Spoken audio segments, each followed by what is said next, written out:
Tens of thousands of Lebanese have taken to the streets for their second massive anti-American march in the last few days. Organized by Hezbollah's leader, experts say the undertones are increasingly political rather than religious, in a challenge to America's regional clout.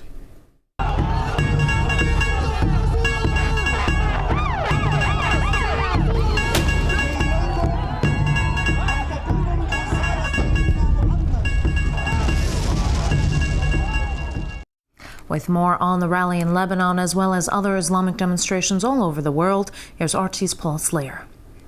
Tens of thousands of protesters have taken to the southern Lebanese city of Tyre. This is in line with a call that went out earlier by the Hezbollah leader Hassan Nasrallah, where he called for his supporters to show their anger in their fists, in their shouts and in their faces. He says that this film is the worst attack ever on Islam. Now, so far the demonstration is peaceful. It follows a demonstration on Monday in which more than 100,000 Hezbollah supporters took to the southern suburbs of Beirut.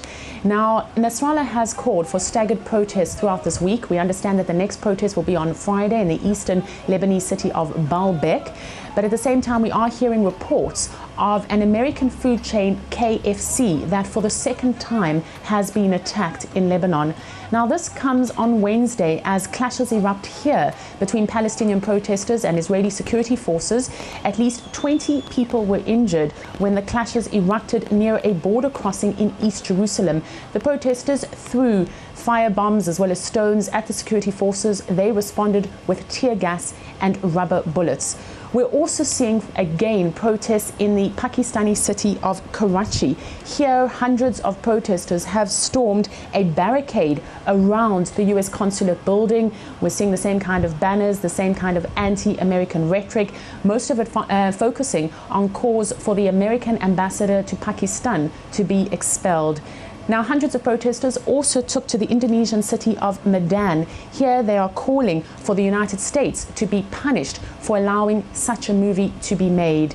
Also on Wednesday, there's a lot of attention focused on Paris, where a weekly newspaper by the name of Charlie Hebdo has published crude caricatures of Prophet Muhammad. We understand that some of them are showing him naked.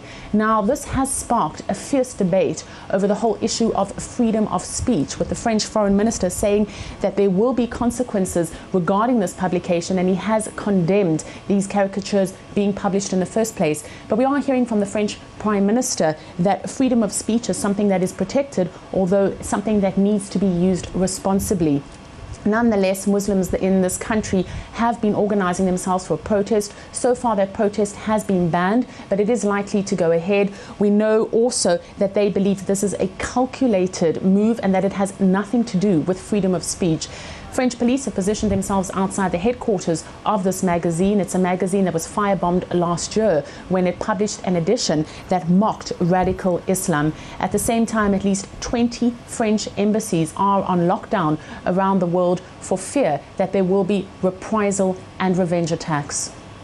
For more on the controversial publication in France and the resonance in the Muslim world, let's join journalist and writer Barry Lando from Paris. Barry, thank you for being with RT today. Printing such provocative satire after massive deadly protests over an Islam-mocking film, is that some kind of a desperate act for publicity? I suppose their motives are mixed. I'm sure publicity has something to do with it. Definitely, their circulation has gone up every time they've done it, and so they've risked firebombing, but they've gotten a lot of money by doing it. The French are no different than any other newspapers in England and New York who do the same kind of thing.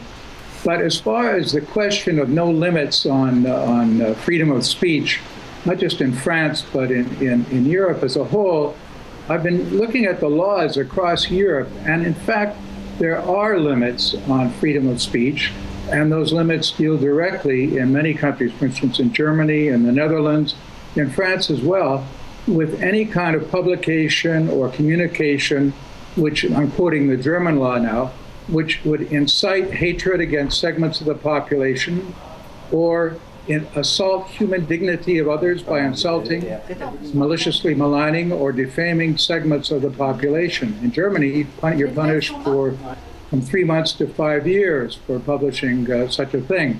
Also, you probably know denying the Holocaust is a crime in most European countries, not in the United Kingdom, but certainly in France and Germany. Barry, I want to draw your attention to something. Now, the French Prime Minister says the publication is an issue of freedom of expression. Now, just yesterday, provocative photos of the British royalty were banned from press. Why weren't they defended in the same way? I agree. I think it's hypocritical and doesn't really stand up to examination. Now, you did mention freedom of speech, and it certainly is an admirable concept. But now France has shut down its embassies and schools abroad, fearing a backlash over this cartoon. Let me finish with, if I could, with what I was saying. I think it's very important that on the question of Holocaust denial, which is not permitted in Europe, and I would argue that Holocaust denial is very similar to attacking one's religion in the case of Judaism. So, in fact, there are limits on it.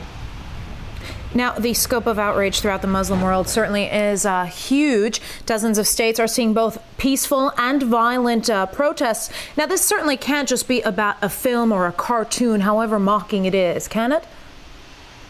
No, of course. It's just an excuse for the release of a lot of hatreds that have been built up over decades. And as one has put it, it's kind of the last drop in a cup of animosity towards the United States and to other countries which has been filling over the years. And it goes back for 50 years into the history of the United States and that part of the world. This is just an excuse, if you will, for some groups to make use of that hatred and to set it aflame. All right, live from Paris, joining RT journalist and writer Barry Lando. Thank you for your time. Pleasure.